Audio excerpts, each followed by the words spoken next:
the Mavs Fans for Life podcast. I am Landon Thomas, joined by my co-host Shahnavaz and Makhani. Shahnavaz, we're 1 week away from the trade deadline, which could be a big story or it could be nothing happening at all. And right after we recorded the podcast, Luka scores a franchise record, personal record, 73 points against the Atlanta Hawks, the team that drafted him and traded him on draft night. Whoa. Nuts. That's seriously. So, okay, first of all, the team was in a rut, obviously, with the injuries, and they actually needed this win.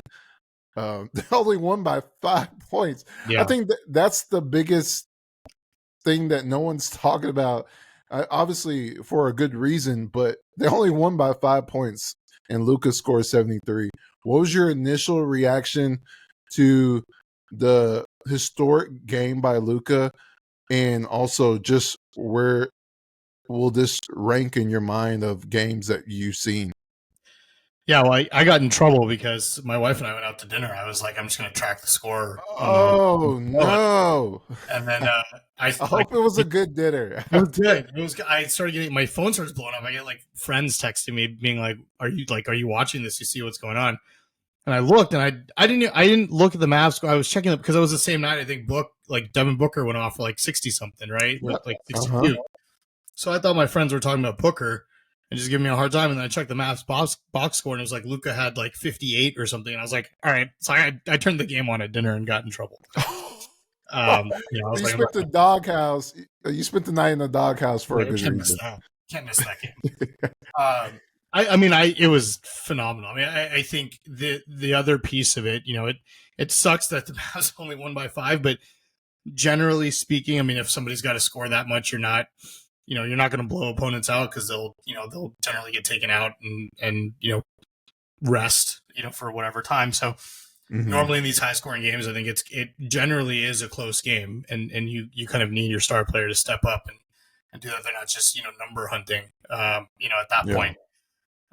So yeah, it sucks that it was only 5 points, but I mean, like you said, the Mavericks were in a rut and really needed a victory. And I think Luka kind of took that upon himself to say, you know what, I'm going to do what I can to make sure that we win this game. And of course, against Atlanta, the team that drafted him, which, we know how he loves to play against them, the Clippers and the Kings. So, it's always must-see television. The other marvelous thing about the game is what I don't think people understand is the efficiency. Like you look at other games where people have scored over 70, even Joel Embiid's game the same week, like 4 or 5 days prior, was pretty inefficient. I think he put up like 40 something shots, and Luka did this on a 91.2% true shooting percentage. Like, that's unheard of. So not only was it the 4th highest scoring game in NBA history, it arguably was the most efficient scoring game in NBA history and the best scoring performance in NBA history if you look at it from an efficiency perspective. So I there's nothing you can say. Nothing he does surprises me anymore. I mean, it's kind of just the fact that he can go for 73, play the next game against Sacramento, almost eke out a win there and play almost the whole game, and then come back against Orlando and have another 45. It just speaks volumes to him, the type of player he is, and the conditioning, man. Like, we've talked about his conditioning in the past, and we've said, like, when is Luka gonna be serious about it? And I think obviously he's still got room to grow, but I think you saw in that 3 game stretch that he's pretty comfortable, with where he is right now. So it was phenomenal in terms of, I probably was the second best Mavs, scoring, or second best Mavs game I've ever seen in my life. I mean, number one is still going to be, the game 2 comeback, Dirk hitting the layup, to bring the Mavs back against Miami. I think that's always going to stand as the best game ever. But this is right up there, man. This is top 5 for sure. And just, it's just amazing we get to watch this guy on a night-to-night basis. Yeah, it's really incredible to see the things that he's doing, and he turns 25 this month. Yeah. That's what's crazy. He hasn't even started his prime. And he's doing these type of things, 73 points. You talked about the efficiency, which is the big highlight in this within that game. And then also he had 7 assists and he had 10 rebounds. So it wasn't just let me score. It was let me do everything I need to do to win this game. And I'm glad that they did because it got dicey for a little bit where you didn't want to waste. Can you imagine scoring 73 points and your team loses? That's just didn't that happen in Minnesota? Didn't Karl-Anthony Towns put up 63 and then they still lost to the Hornets earlier in the week? and you already forget it. Yeah. See, that's what I'm saying. That's how crucial it was for them to get that win because obviously, the second half was really tight. The Mavericks scored 40 points in the fourth. The Hawks scored 41 points in the fourth. There was really not a lot of defense played on both sides, but the one thing that was consistent was the Hawks were trying to defend Luka. That's what's crazy about the hoopla behind the 73 points about defense, defense, and defense in the NBA media. We didn't really see a lot of flowers given to Luka Dončić. I mean, when you score 73 points, and not only was it, a great game, your team wins. So I don't see why. It wasn't a blowout. It wasn't, one of those where he stays in the game and he should be taken out in the fourth or something like that. They were trying to defend him at all costs. They had different coverages. They were switching, they were doubling, they were blitzing, they're zone every single coverage you could think of to stop Luka. And you couldn't until the fourth quarter where they really had to throw multiple defenders at him at once where he literally had to take the ball out of his hands. And he could have had a 100-point game if he wanted to. And it's really sad to see the national media hoopla in the backlash behind it, but just the game itself, Luka is stacking up. I feel like we talk about this once a month, just how historic Luka is, but you have to because he keeps doing historic things. That's what's mind-boggling to me is he's only 24 and he turns 25 this month. That's crazy. Yeah, I think we take for granted how young he is. It feels like he's been in the league a long time. He came out as a teenager, so it feels like we've that he's been here for a while, but I think we forget that he's not even 25. Like, dude can't even run a car yet. Like, that's how young he is, and it's just crazy that he's doing all this and we get to witness it. And it sucks that the Mavericks, are struggling right now. And I think Luka's kind of taking that upon himself, but you're right, man. Like the national backlash behind it, like all the talk in the world about Joel Embiid, in his 70-point game, and it's how historic it is and how great it is. And then Luka does it, and it's this whole tirade on, there's no defense in the NBA. You think that was the cherry on top of the 4 games above 60, or do you think it's a Luka thing? I think it's a Luka thing. Mm-hmm. I think it's 100%. I mean, he doesn't get any. First of all, these national media people can't even pronounce his name correctly, and they don't try. So you know that they're not serious about it. They have their agenda and what they're supposed to talk about and what the discourse is because what people will follow. And so they just, they are who they are. I definitely think it's a Luka thing because he's putting up all these stats. Nobody talks about him outside of Dallas. When they do, it's, well, why didn't he get Brunson to stay? I think I tweeted something about that, that was on ESPN earlier. Where literally the only comment they made about Luka Dončić over this historic month that he had was he should have done more to keep Jalen Brunson, which is ridiculous. Like that makes no sense whatsoever from anybody who knows basketball and knows how that whole situation went down. So it's 100% a Luka thing, and the fact that Devin Booker wins Player of the Month after what Luka did. Luka had better numbers, was more efficient than him. That's why like these national awards and all this stuff is just, it's so tiring because it's a popularity contest and it's if your team's winning, you're good. Or if I don't want to go too far down the rabbit hole because there's a lot of theories out there about what, the issue and stuff, but It's 100% a Luka thing. I don't understand it. I'll never understand it because why would you not celebrate a player this good, this young? Like somebody who's must see TV. I mean, you talk about league pass rankings, like outside of Dallas, like how many people watch him on TV? How many people go to games just to see Luka Dončić play when they come to, when the Mavericks go to their city? It doesn't make sense to me. And I don't think I'll ever understand why there's such hatred, around him. Yeah. And that's why I've been, putting out some of the things that I have, because when you look at the things that Luka is doing, I mean, he is only 24, and you should be highlighting that, because you really have a lot of young talent in the league. I mean, you can go down the list, but when you truly look at the players who have next, it's Luka. I mean, he's arguably, and I know Giannis, I know Jokic, and those type of guys, and Embiid, but he is arguably the best player since LeBron, and that has came into the NBA, and you stack career by career next to each other. I know stats, you could say it's a little inflated and stuff like that, but even accolades, Luka has better accolades than LeBron. I mean, they're similar. I know LeBron got his first title, or went to his first finals in the sixth season. Or no, I'm sorry. He got his MVP in the sixth season. But I think, fifth or sixth. The first 5 years, you look at all NBA, Bron doesn't have first he has second. That's so when you stack him up, I mean, Luka he should have next in this league out of all the young guys, Tatum, Shea, Anthony Edwards, Zion, John Morant. We talked about the young guys, but Luka he's not even you can't even compare the young guys with him.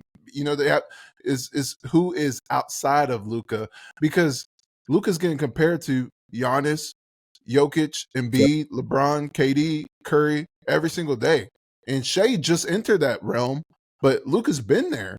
So that's what's crazy to me, is you got to give this man his flowers, because he's not even 26. And I think that's like a kind of common understanding of someone entering their prime when they hit 26 years old, because all these recent greats have won their championship when they're like 26 or 27, 28, 29, 30. And Luka is still 24. I feel like he's held at a different standard. Yeah, and that point you made, I know you tweeted that out earlier about, the championships and kind of when these players have won. I think he's held to a different standard with Mavs fans too. Like Mavs fans are expecting an immediate title run, and it's like, if you want to take who is the best player of our generation, if you look at from 2000 on, you take LeBron.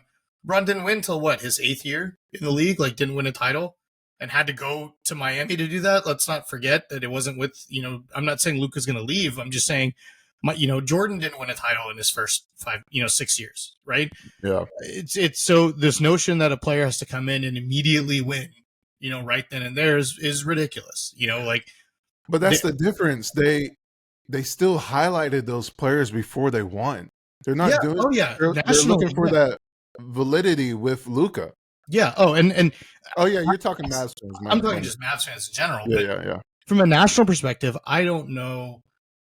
It's curious to me, because I wonder if it's just a Dallas thing, at whole, right? Like it's not just like pushing players to bigger amount, New York, LA. I get it, but and the funny thing to me is Dallas is such a big market. It's one of the exactly few cities in the country that has all 4 pro franchise. We're not talking Cleveland or Oklahoma City here. I mean, it doesn't, it's whether you want to get Luka to. I mean, what was the talk about Kyrie last year, right? The second Kyrie came to Dallas, it was, oh man, wait till June, he's going to be a Laker, and it was like, no, he's not. Where are you getting? The Lakers can't afford him, so I don't know how you're going to put him in LA. Even Kyrie said it himself. He loves. I was going to be in Dallas. Yeah, he loves Dallas. He's at peace with that. He definitely likes the media more than New York. So. Yeah, and I wonder, not just getting Luka out, but what I'm thinking about, Landon, is it's like, the city as a whole, I feel like, is always disrespected from a national perspective because you talk about the Cowboys, right? The only, national media loves talking about Cowboys failures, right? And the, the vitriol around Jerry Jones. I think there's a genuine dislike for Mark Cuban nationally. I think some of the free agency blunders, it doesn't help. Obviously, that Jalen Brunson left and is, and the Knicks are playing as well as they are. I think and that Kendrick Perkins keeps bringing up Jalen Brunson every episode, but he never talks about Luka. Yeah, and this whole notion of so let me finish that point before I get to my other. I think there's the Rangers won the World Series and national media talked about it for like 10 seconds and that was it. And you haven't heard anything. Then it was, oh my God, the Yankees got Juan Soto. Who cares? The Yankees haven't won a World Championship in like 15 years. Like they haven't done anything. So what does it matter? Like, how about talking about the franchise that just won its first World Series championship in history and did it at every series? They were, they had to win on the road. Like they didn't host, they weren't the favorites or they didn't, their seeding wise, they were like the lower seed. So there was never a home field advantage. Like talk about that. Like what a great story, but no, because it's not the Yankees or the Red Sox or the Dodgers. Like who cares? Right. So I think, I just think there's some genuine hatred of Dallas, the city, as a whole, whether it's ownership, whether it's, the fans, like whatever, the other thing that really bothers me is this whole talk of Luka doesn't make his teammates better, and I think we've heard that so many times. Kendrick Perkins says it all the time. He scored 73 and had 7 assists. For the 45-point game he had against Orlando, I think he had 15 assists. You tell me that he doesn't make his teammates better. Just show me proof that Luka Dončić doesn't make his teammates better. Like that, it's ridiculous that there's this talk about him when the numbers clearly state otherwise. Yeah, I agree with you. He's third in the league in assists. Yeah, that's what's crazy, and he's a great rebounder as well. I mean, for his size, I know he's 6'7", but I'm just saying for his size with all the big men in the league, I mean, he averages 8.6 rebounds, and he's been a great rebounder his whole career. So he's not just an offensive, mastermind. He actually is an all-around player when you think about it, because he works on his game too. Like he improved his free throw percentage, he improved his 3-point percentage, he improved. Yeah, his off-ball shooting, he improved that with Kyrie. He pushed the pace, so he improved pace, and he improved his defense. He actually tries this year. Last year he didn't. A couple years ago, is he actually looked like he does now. So, when they're winning, he does better on the defensive end. But he's actually an average defender in the NBA, and that's great for a top 5 player in the league, top 3 really. But when you just look at the landscape of the league, I only see Jokic better than him. I mean, Giannis, you can make a case for him, but that's really the only players. I really only see Jokic being better than Luka for what he does at his age, and the not only what he does individually, but this is no disrespect to his teammates, but all these other top 5, top 10 players have better rosters than he does. 100%. And we talked about, we both said the Mavs will be a 7 seed this season. And, I think this is a transition year. They could have been better if they didn't have all these injuries, but even healthy, we thought this was a transition year. We didn't say they'll be top 4 team in the West. And I think that's like when you feel like you have a chance. Yeah. Next year, I think they will. I think they'll do something which we can talk at the trade deadline discussion or the offseason. I think they're going to make the right moves, because right now it looks like they're 1, maybe 2 players away from contending and also being healthy. So, and that's the biggest thing. Like, and I understand the frustration from Mavs fans after losses, and it's awful that all 5 starters were out against Like, I can't remember the last time I heard that a team was missing all 5 starters, it's mind blowing to me. But it's I understand the frustration with the losses and some of the inconsistencies, but I think I read something, and if I find it, I'll retweet it out. But I think it was something that the Mavericks' best group, their starting five of Luka, Kyrie, Dante Exum, Derek Was it Jones Jr., 90 and Derek now? Lively, have played like 96 minutes together total all season. That's nuts. That's like a game and a half all Or 40 season, Landon. or It's February. 48 games. Yeah. It's February. Like 96 minutes in 48 games is ridiculous. Like Mm-hmm. you have to like. Yes, it's frustrating to lose, and it's frustrating to be 500 and be kind of in the play-in tournament right now.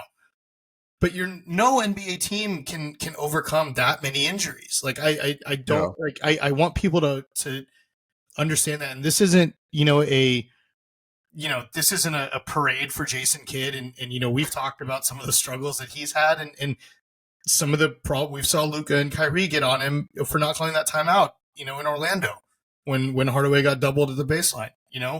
There's still moments where he's got to improve, and there's still moments where there's some question marks there, right? Mm-hmm. But how do you know what this team is without everyone being healthy? Like the Mavericks are trotting out players that are designated bench guys. Like you've seen the difference between Tim Hardaway Jr. off the bench, where he's arguably the sixth man of the year, averaging 18 points and shooting really well. And then you saw Orlando Tim Hardaway Jr., where when he's in the starting lineup, look what he does. That I feel like in his head, he's like, all right, I'm going to start, or excuse me, Minnesota Tim Hardaway Jr., he just starts chucking up shots. You see the difference of when players are miscast out of their roles, and it's frustrating from a fan perspective, because it's like I want to see what this team could be at full strength, like you said, and it makes it really difficult going into the trading deadline, because you don't know, like you don't know what you need to improve, what you don't need to improve, like who to ship out, who to keep. Like I feel like that's the struggle, and that's kind of the tug of war going on in the front office right now, where it's like we don't know what we are, so what are we supposed to do? Yeah, that's a good point. I mean, the only players that played predominantly, all season is really Grant Williams, Tim Hardaway Jr., and Derek Jones Jr. Up until recently. Yeah. I mean, those three are the only players, then out of their main guys. I mean, Josh Green has missed games. Exum has missed games. Luka, he's missed 8 games. Lively, 12 games, and he's your defensive anchor. And then Kyrie, 21 games. He's your co-star. And a lot of like weird injury, like Derek Jones Jr. getting hit in the nose. Like, come on, Kyrie getting, his thumb. They're like fluky injuries, and it's just like, you got to be kidding me, man. Can we Derek not? Jones Jr. was his hand. Yeah, it's like, can we not just go through a month of like everyone being healthy just once? It's like we were in. It felt like in November we were good, and we started off 8-0. Once you kind of figured out what the lineup was, you started to see this team click, and then all the injuries started hitting, and it's like, okay, what do we do now? Well, from what we've seen with Luka, Kyrie, and Lively, just focus on them alone, because let's be honest, I mean, those are really the only starters on this team. Yeah. As much as we love Exum and Derek Jones Jr., they should be main rotation guys, not your third, your fourth and fifth most reliable starter. But I feel like there's a reason to be optimistic, but a reason to also be realistic. In that way, I'm speaking is you're optimistic with the injuries, because once they do get healthy, you feel like there's hope to make a run once you have all your guys. But then there's also realism that comes into effect where, as you mentioned, inconsistency. I mean, Tim Hardaway Jr., we know he's inconsistent. We know Grant Williams is inconsistent. We know Josh Green's inconsistent. We know Jaden Hardy's inconsistent. I mean, and when you look at those guys, and Exum, he's great, but he's not playing. He's injured. Mm-hmm. And, Lively, he's hit or miss on being healthy. So you kind of do have to make a trade. And I guess that can roll into our next topic, is because you need to also make the playoffs. Yeah. That's the problem. They keep dipping with these injuries. They keep dipping down. in the standings, but you're still at a point where you have a chance. And you have a chance to not only, I'm not talking have a chance to make the playoffs or play in, I'm saying you have a chance to make a run. Yeah. I mean, we're only in the 48th game this season. I mean, it only takes a stretch of 5 games to move you all the way up. I mean, obviously the top 4 are kind of solid. It's hard to get up there, but you have a solid chance to make the 5th seed this season. Yeah, the Mavs are only two games out of the 5th seed. So I mean, there you go. And imagine all the injuries they had. Yeah. So they're 2 games out of 9th and 2 games out of 5th. So really, I mean, they've got an opportunity here to move up in the schedule. I mean, we talked about how brutal the schedule was in January. Like it was a tough stretch. Like let's be honest. And the injuries didn't help. But the Mavericks are, they're gonna catch a couple breaks here. Scheduling wise over the next couple of weeks. So it's really a good opportunity. They're playing teams like Washington and San Antonio and Philly without Embiid. A couple times. Isn't the Nets coming up too? The Nets, yeah. So there's some chances here for Dallas to kind of put some things together and slowly move up. Yeah, you're totally right, and that brings us to the trade deadline. We're 1 week away, and you just mentioned how crucial it is to start winning. It is a difficult scene that you have and scene that you set up because you're 1 week away and you do have all these injuries. Like you said, you haven't seen this team at full strength, so you really don't know if this is a good team. Obviously, we still don't think this is a contender, even if healthy, but they could be a good team that can make a second round if they get healthy. So, Shahnavaz, I ask you to start out this conversation into the next topic of the podcast is, before we even mention names or just, all the rumors that we see, what does this team currently, I know it's hard without being healthy, but what does this team constructed need to become a good team in the playoffs? They need another wing defender. I think that's what's plagued this team for years. I think obviously Dorian was that guy when he was here. And even then, I think the Mavericks still could have used another piece. So I think a guy on the wing, I mean, Derrick Jones Jr. and Dante Exum, don't get me wrong, their story has been great this year. They've both played very, very well, but they should be coming off the bench. Like they're minimum contract guys. Like they shouldn't be in your starting lineup. And just the energy of Derrick Jones Jr. off the bench, I think would add a lot, for the Mavericks as well. You talk about pushing the pace and running in transition.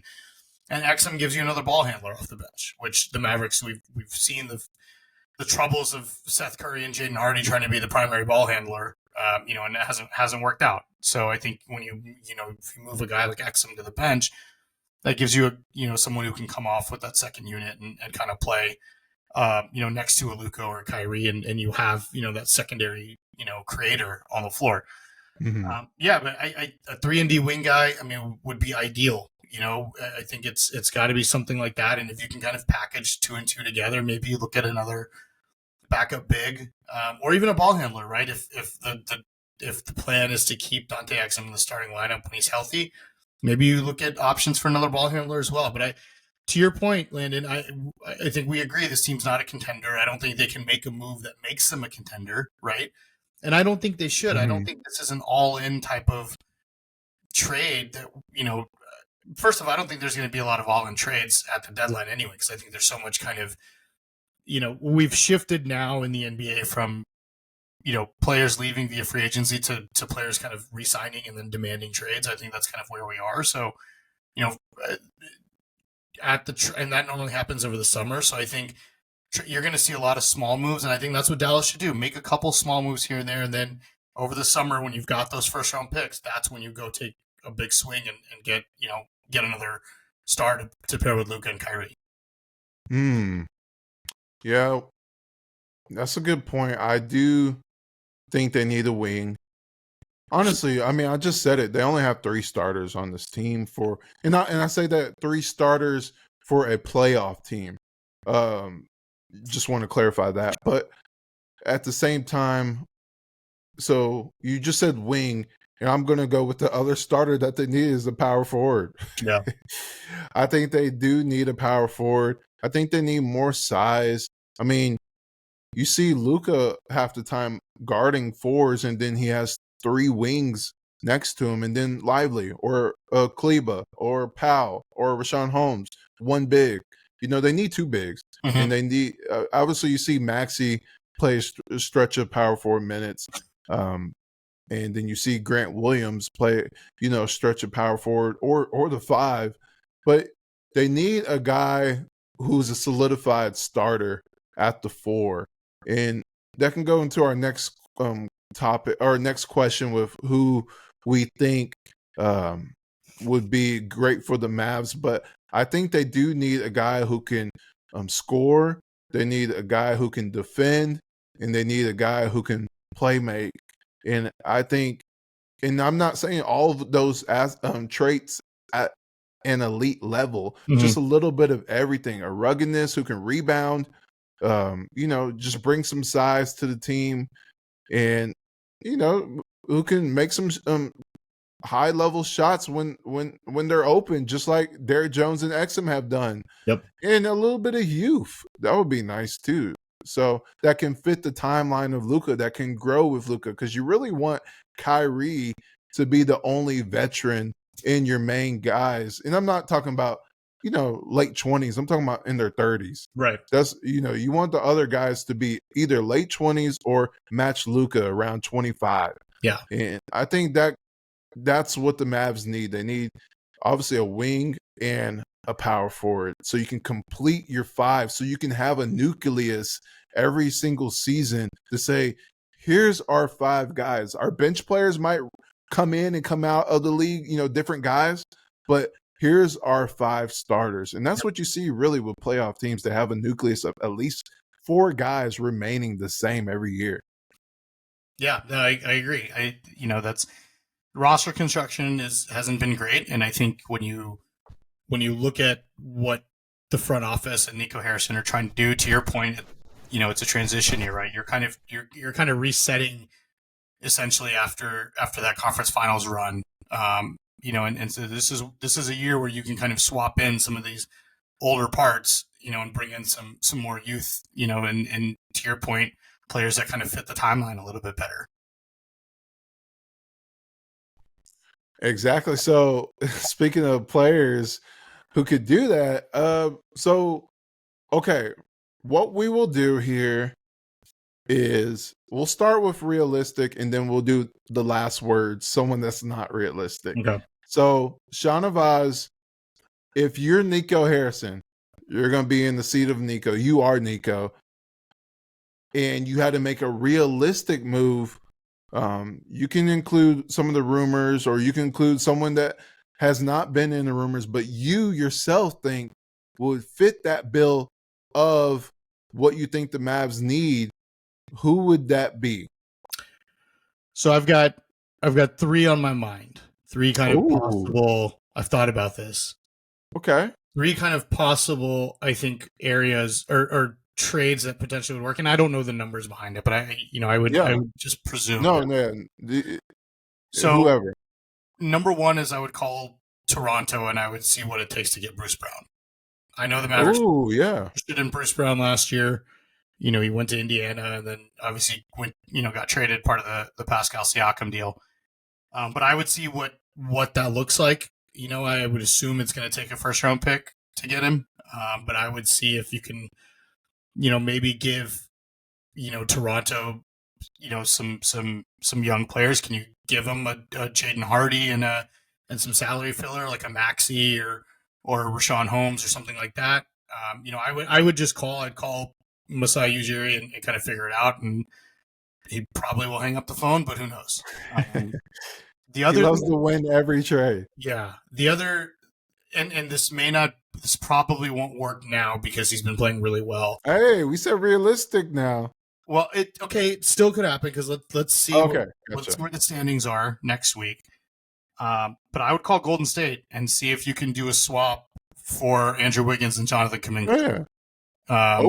If you can get both, if there's a way to get both, And if the Warriors are, hey, we need more shooting because Clay's not shooting well, and we've got to do, we need some more youth because our guys are, after this year, that team is going to be in luxury tax hell. They're not going to be able to make any moves.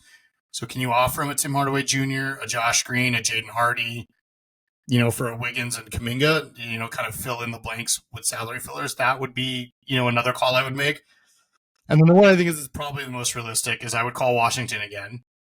And I would hang up if they mention Kyle Kuzma's name, but I would see what it takes to get Daniel Gafford and Danny Avdija from them. I think, for some of the things that we mentioned, Landon, of what the Mavericks need, I think Gafford gives them another big off the bench that, can come in and Lively doesn't have to play 30, 35 minutes a night. They can kind of preserve him, and, Gafford's a great rebounder. It can play really good defense on the interior, gives the Mavericks another kind of rim protector. And then Danny Avdija, I think, for a young guy, another European kid, but he was a lottery pick a couple years ago. He plays really good defense. His shooting's been a little, pretty bad, over the last year or two. But Washington seems like they're ready to sell, and they're ready to kind of change things up a little bit. And so I would try to take a flyer on Danny Avdija. I mean, he gives you length. He's 6'9". He plays power forward. He can play small forward. Could you just do a swap of Josh Green and him? Like, they both have the poison pill in their contract because of the extensions that kick in next year. So you could really just do a 1-for-1 swap because they make the same money. So that's, that kind of shores you up at power forward. And then really you're just kind of concerned about small forward at that point. But you also solve a need at, in terms of backup center. So those are kind of three that have been on my mind. I think that the Washington deal is probably the most realistic out of all of those, but and probably that's the one I would make, actually, if I were Nico Harrison. Okay.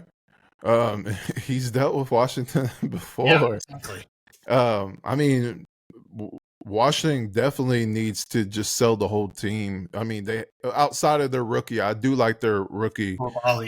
Yeah, he needs to stay. But everybody else, I mean, just get what you can and just completely start fresh. Just start over for a few years. Just rebuild and try to get some top 5 picks. Okay, so realistic, and those were good realistic. I don't know about both with the Warriors, but I can see one of those. And I think now that Kuminga's played well, he's playing. Well, yeah, now from the starting. I don't think Wiggins is probably the only realistic one. I'm going with the Dallas boy, PJ Washington. When I say power forward, I feel like PJ Washington is perfect. He already has a house here. He doesn't even have to transition like other trades do. Where am I going to live? Where I got to do this? Where do I shop? Where do I do this? All that stuff. He just moves back home, like the off season. And I feel like PJ Washington fits the bill as a third option. We talked about it. For a third option on this team, it doesn't have to be a star. You have 2 stars, and you can have someone like PJ step in and be the third guy, sometimes the second guy if Kyrie's out. He played 73 games last year, and he's played 40 games this year. So he's great numbers. I think he had 43 the other night. And he's a good shooter, played defense. And to your point, he's from Frisco, so he's a Dallas kid. Exactly, and you just mentioned that. I mean, he plays defense, and he can play, and he's the perfect small ball 5. Yeah, that's the problem because Grant, he shows flashes, but he's really best at switching and versatility.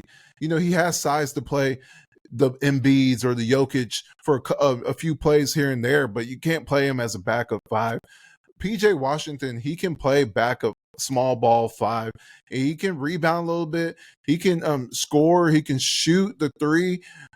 He's very athletic, and I like him as a player. He's also fits the Luka timeline. Mm-hmm. He turns 26 in August after this season, so he fits the Luka timeline, and I just like him as a player. I think with the Mavericks, especially with a playmaker like Luka and also Kyrie, who gets 5 assists a game, I think he could score like 16, 17 points a game as a third option. Obviously, they have Hardaway that does that now, but he is inconsistent and he's really a fourth option.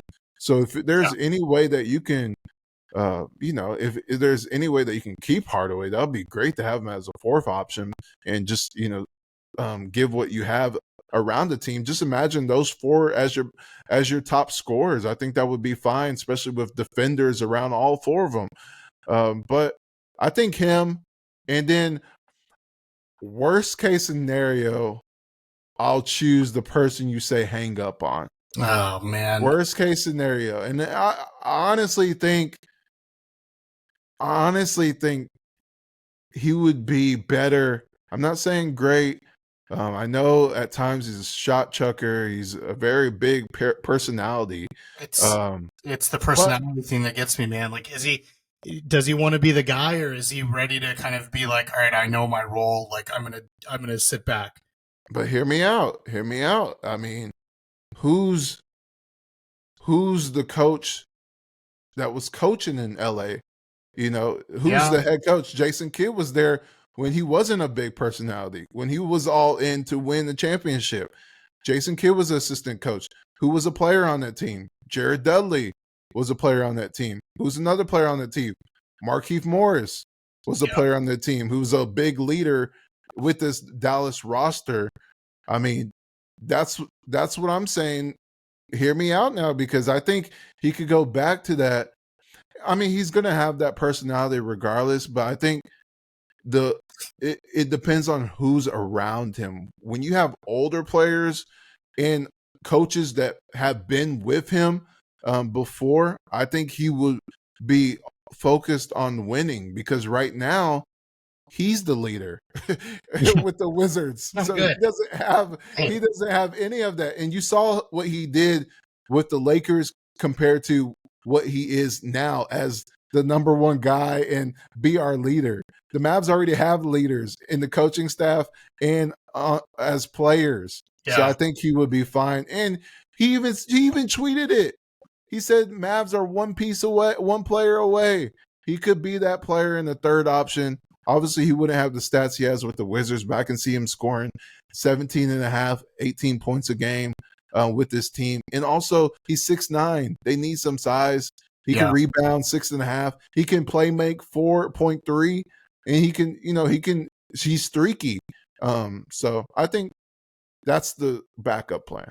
Yeah, the fit I think is good. I wouldn't say it's seamless, but I think the fit, it definitely makes sense. If I wouldn't be entirely much better defense in LA than he does now. Oh yeah. I think now I think they just don't care. Right. I think exactly. It's like the perfect situation for him and Jordan Poole. His value is low. They can do whatever they want and nobody cares, Yeah. For me it's a character thing. But if to your point, he's got these, he's got Kidd and Markieff Morris and Jared Dudley on, who's on Kidd's staff. If they can kind of loop him or kind of reel him in, and if he can kind of take a backseat and not be Washington Kyle Kuzma and be LeBron's Kyle Kuzma like he was, he would have to be. Then I think Luka, Kyrie, fine. Yeah, but the question isn't right. Some guys are.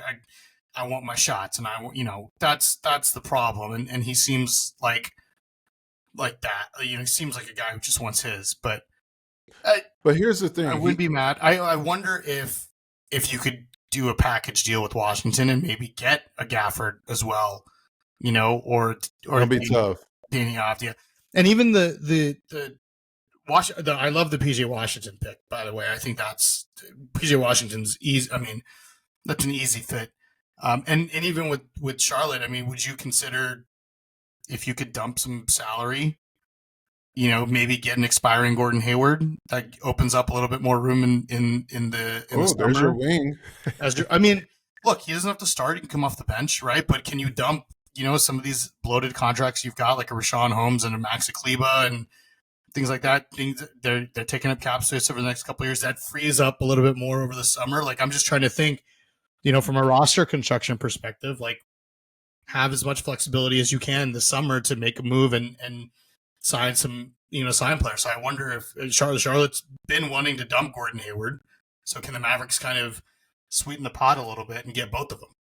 Well, I think Gordon's expiring contracts, so yeah, which it comes off your books. Which that would be great to do. Awesome. Exactly. Off your books. And he helps you on the court too, and you could resign him for a much cheaper deal than he has now.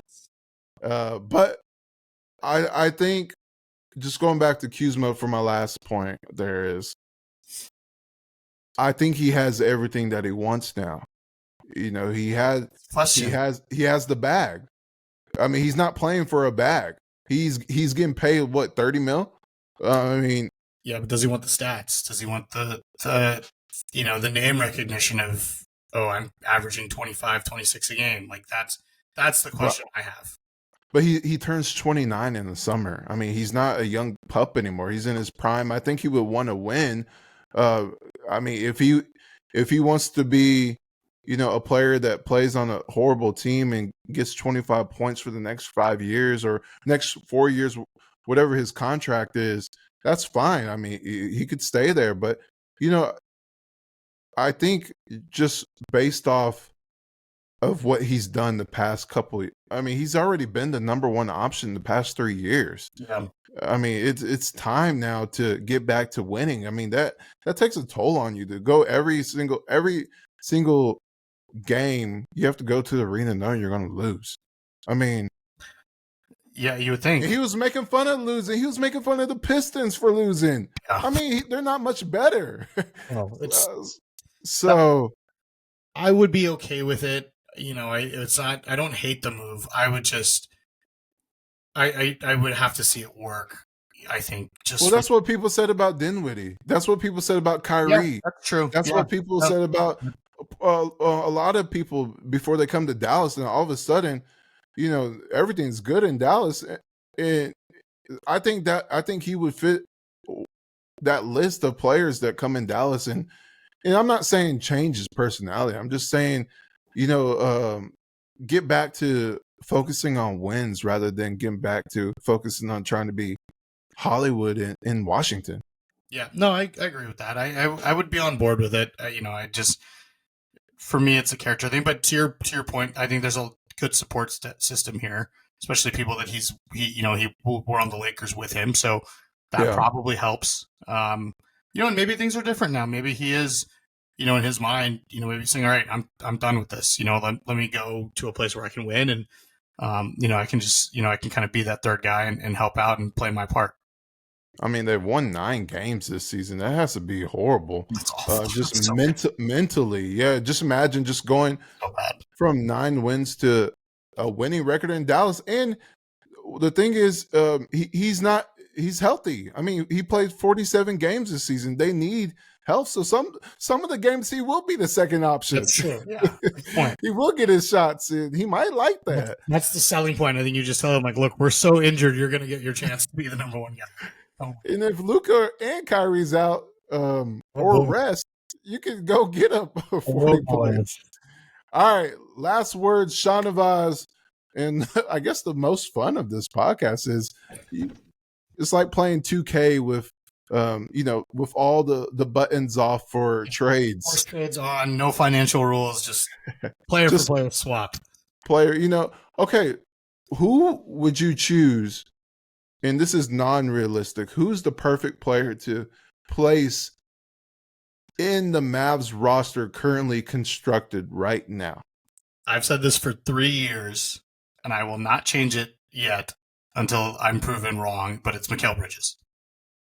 Oh, that's the perfect compliment. I thought he was the perfect compliment when Jalen Brunson was here. I think he's a perfect compliment now that Kyrie Irving's here. I think he gives you everything that you need from a wing defender perspective, a guy who can play multiple positions, small forward, power forward, shooting guard. He can give you 20 a night. You know, he can, you know, he'll be the third option. He doesn't have a big ego. Dude can flat out ball. He's always healthy. Hasn't missed a game in his NBA career. I think he's a phenomenal player, and I know that Brooklyn has said he's untouchable, but like you said, this is unrealistic, right? So yeah, Mikal Bridges is the perfect fit for this team. Every untouchable player is on the. I mean, I wasn't going to say something like Giannis or anything like that. Like that's. Oh yeah, I mean, we could. Mikal Bridges is the perfect fit for this team. That's who if I could trade for anybody, it would be him. I like that. I like that move. I'm going to choose. I think I said it last year or in the offseason, Paul George. I've always felt like he could fit what the Mavericks do. I mean, he's a great 3-point shooter. Mm-hmm. He's always a great defender. He's very versatile in his game. He can play off the ball, on the ball, and that's what you see with Kyrie. I think that works well when they're healthy. Yep. That works well with Paul George too. He's playing with like 3 or 4 other All-Stars, and he still gets his shine without saying give me my buckets, and he still gets his buckets Get him. Yeah. with next to 3 All-Stars. It's incredible what he's done. He's shooting 41% from 3. He's a 90% free throw shooter. The Mavs need guys who can make free throws as well. And then he's also rebounding 5.5. He can make a little bit, 3.5 assists. I think Paul George is perfect for what the Mavs do and what the Mavs need. Unrealistic, exactly. All right, Shahnavaz. So tomorrow, the Bucks come to town. Luka will be available. Yep. Kyrie's questionable. Derek Jones questionable. Maxi's questionable. Derek Lively is questionable, which most of the time is a good thing because it's not doubtful or out. Exum is out. We already talked about the injury woes with that. What would you like to see? Oh, Doc Rivers is coming to town. Doc Rivers is in. I can report Doc Rivers is in. Doc Rivers is in. What would you like to see in that game tomorrow? Oh boy, it's a tough task because going against, I don't think there's anybody in the league that can guard Giannis. But I want to see Dallas take advantage of Milwaukee's weakness. They haven't been a good defensive team this year. It's the reason they obviously fired former Maverick agent Griffin and now brought in Doc Rivers to kind of help fix that defense. This team just lost to Portland. Good luck. Seriously. They just lost to Portland, which is, I think they gave up 117, 118 points to a young Portland team. So Mavericks have an opportunity to sneak out a win here. I mean, take advantage of a team that's not playing good defense and hopefully get a win at home. Yeah, you said it best. I would just want to see Grant Williams have a good game, please. He needs it. Josh Green's been doing great recently. Yeah, he's had a couple bad games here and there, but like for the most part, he's playing good. So now we just need Grant Williams to play good, because when those two play good, this team looks much better, even with injuries.